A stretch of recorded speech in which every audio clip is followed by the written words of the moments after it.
Hello everybody, welcome along. My name is Benjamin Bloom. This is the Benjamin Bloom Football Channel. Please leave your bias at the door and join us for the quite happy occasion of Luton Town's season review 2020-21.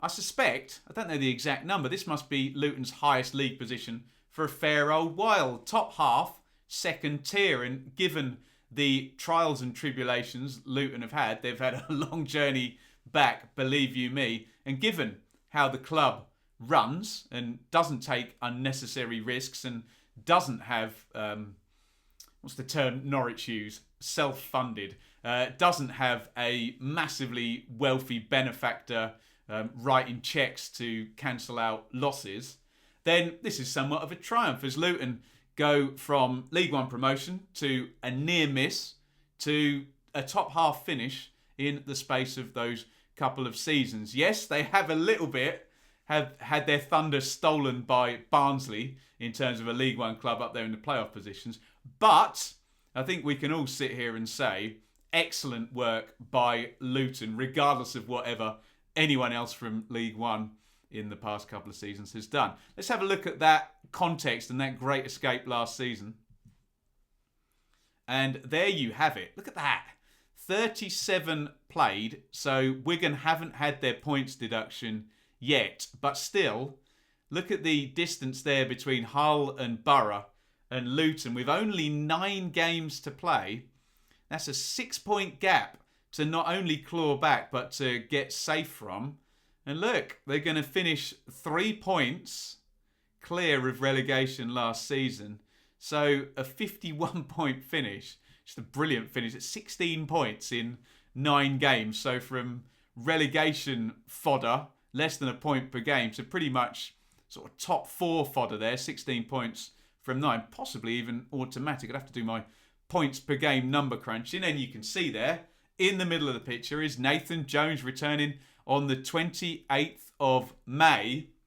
And this was an interesting one, wasn't it? Because Jones had been at Luton. They were superb, weren't they? Flying high at the top of League One with James Collins banging the goals in and Jack Stacey and James Justin the flying fullbacks. And Nathan Jones went off to do the Stoke job. Luton weren't very happy with him at the time and it all went terribly badly at Stoke and Jones was fired. In the meantime, another Jones, Graham Jones, was managing Luton and they were, as you can see, kind of stinking out the Championship. And although there was a bit of an improvement before Nathan Jones replaces Graham Jones, but during the lockdown, and I don't know, you'd have to ask the Luton higher-ups, at the start of the lockdown, Graham Jones was parted company with quite early in, and there was a sense that this was all set up for Nathan Jones to return. Let bygones be bygones, move on, don't hold grudges, all of that good stuff. And look, the guy had been massively successful. And he comes back and he's been pretty damn successful again since returning. That stupendous run at the end of last season takes us into a second season that ultimately, not only are they going to go for the relegation positions to the safety, but they're going to finish in the top half. Tremendous stuff.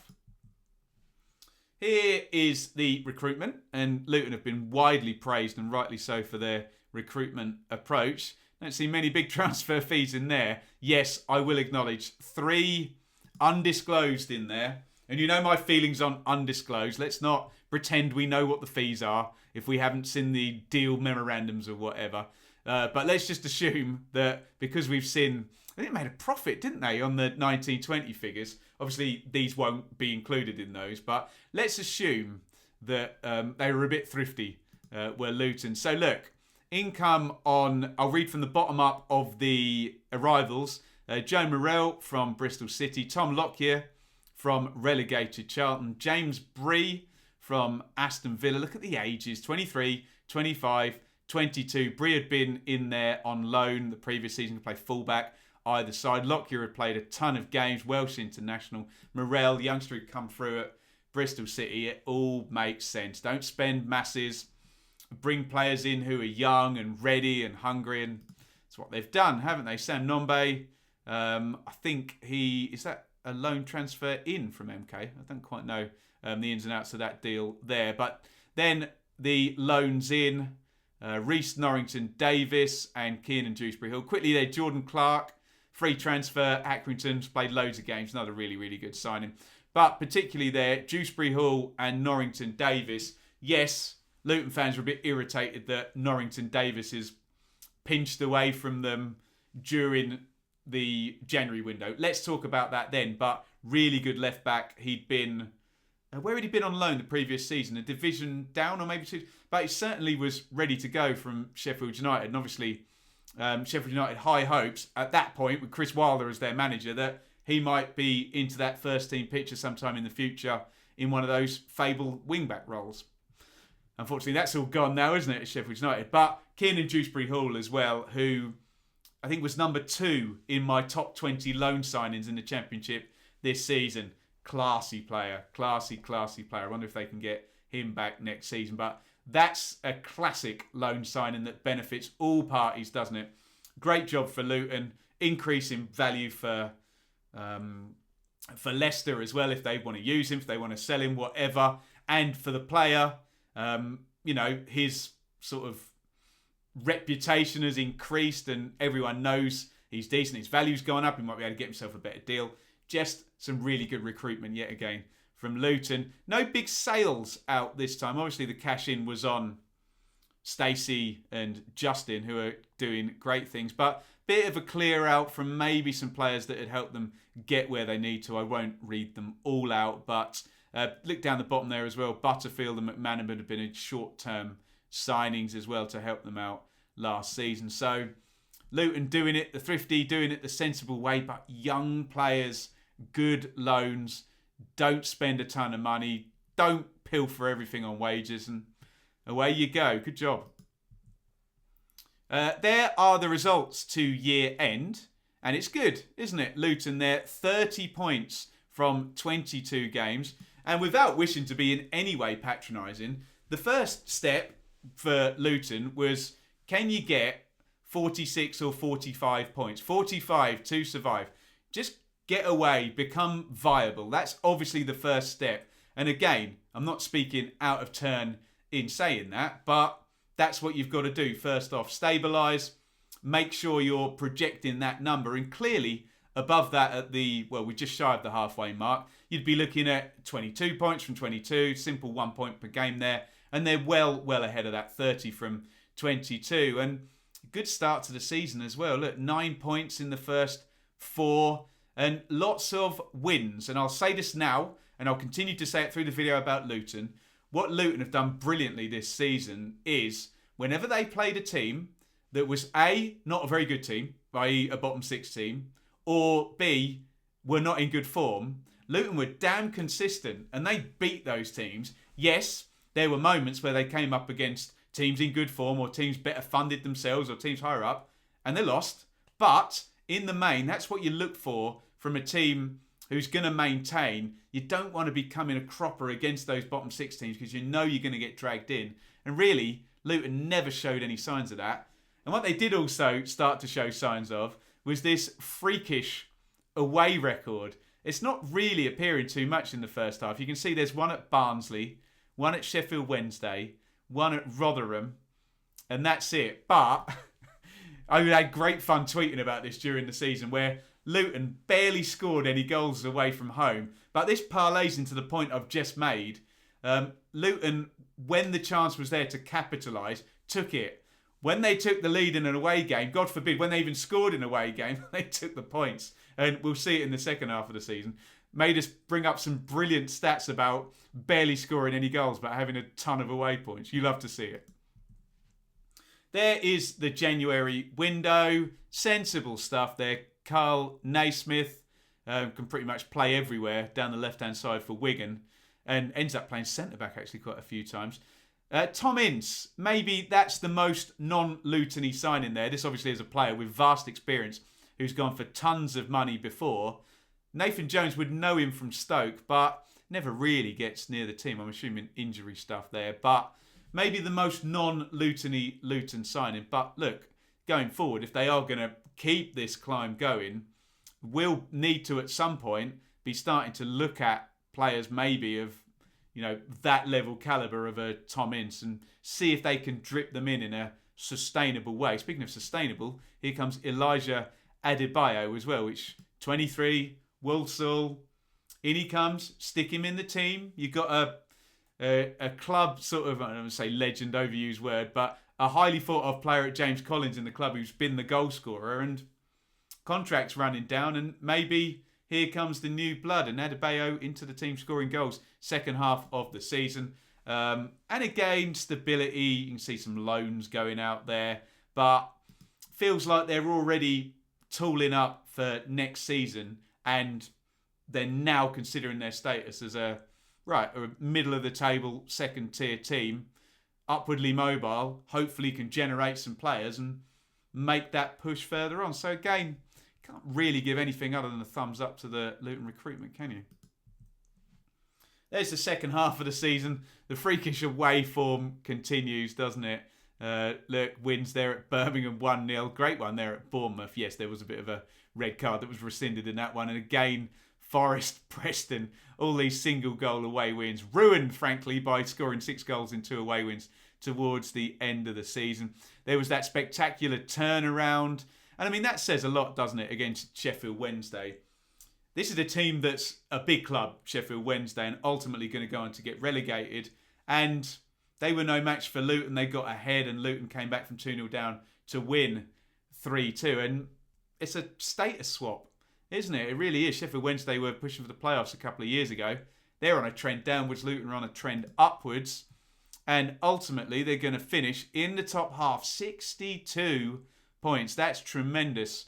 Great work from Luton there. 62, 12th place and a top half finish. And that with only 6 points in the last 1, 2, 3, 4, 5. Maybe I'm a bit unfair there. 6 points in the last 5 games. A little bit of a drop off there, just coming over the line. Only 1 win in 5. But look, I'm splitting hairs, being pedantic. I'm giving a reason why they didn't finish in the top 10, which if I'm saying top half is excellent, then top 10 would have been even better. So it's a fairly straightforward narrative, this, for Luton, isn't it? And this is not pandering or, trying to ingratiate myself. I'd say, and I will go on to say, I've done some relegation videos if I didn't think it was very good, and it has been very good. So let's have a look at the summary. Plenty of it. There's the first bullet point. Trending up since Nathan Jones returned. They've basically been in good form. And we can go a little bit before then. There was some points being dropped onto the board in a much better way than before then. But we've got to give Nathan Jones credit for then sustaining that basically through into this season. And can you now keep that upward trend moving? Summer recruitment strong, good loans and young permanents. Repeating myself, but the loans worked out. I suppose Rhys Norrington-Davies, look, he's probably got agents talking to him. He's probably got his club pushing him in a certain direction. And he's a young guy who may have said a couple of things that, that when he's 5 years old, he probably wouldn't have said in the early interviews there going in at Stoke. But I suppose give him a pass, Luton fans. He's a young guy. I'll go on and say plenty of things that I'll go on to regret. And sometimes it's the club pushing for these things. We saw the same thing, Conor Gallagher last season. He's there at Charlton in the first half of the season, and Chelsea basically push him in Swansea's direction in the second half of the season. But anyway, far be it for me to sit and defend Rhys Norrington-Davies over and over again. But look, the recruitment was very good, wasn't it? Big thumbs up for Kieran Dewsbury Hill. That was a great sign, and we'll see what happens to him next season. Whether he goes to a, quote, a bigger club or wealthier club or club a little bit higher up the hierarchy, we will see. Or will they give him to Luton for another season? I'm sure Luton fans would happily have him back. Leicester have just won the FA Cup and they're right at the top in the Premier League. I don't know whether he's ready to challenge for a place in that team. But hey, Harvey Barnes has done so, hasn't he? And he was loaned to the Championship before. And again, people like the guy from Accrington Stanley, whose name's Clark, whose name's escaping me there. Good signings. Adebayo, second half of the season. Bree, sensible. They'll probably get more of a tune out of Morel next season. Just good job with the recruitment ins and outs. No big sales, and I've put pros and cons. There are pros and there are cons to that. You're going to have to sell players in the Championship. That's just That's just the deal, isn't it? It's very, very hard to sustain if you don't. That excellent Luton financial numbers that we all saw and applauded that just recently came out are propped up. I wouldn't say propped up, it's the wrong term, but assisted by James Justin and Jack Stacey being sold. They've got good money for both of those guys.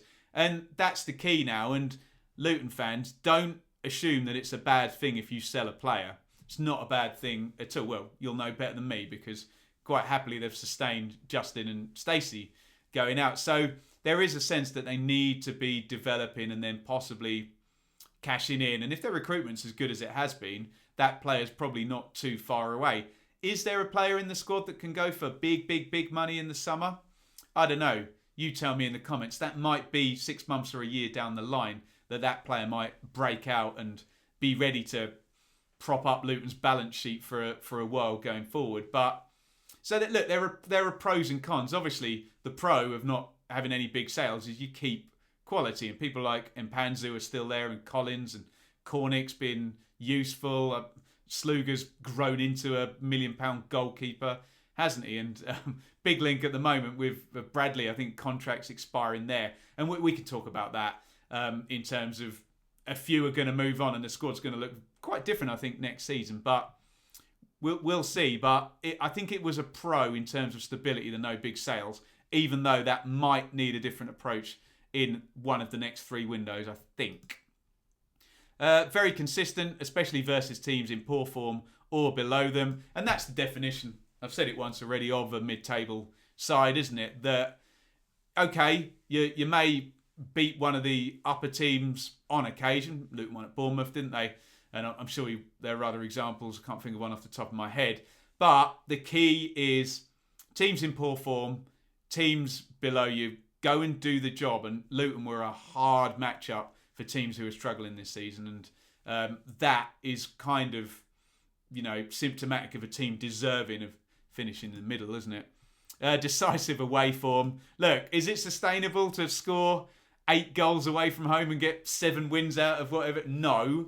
But it's certainly you'd rather be doing it than not and losing those games. But yeah, the away form's been key this season, hasn't it? And Luton, we know all the Nathan Jones things, playing on transition and, being very decisive in those moments. If they can build on that and add more goals, they'll be a horrible team to have visit your stadium. So that would mean maybe a little bit of extra quality and that pattern of play just building up another level. But yeah, it's certainly something to look at, because either that's going to be the case, or next season, if it drops off, then, you can count on less points away from home. So we'll see how that pans out in either eventuality, really.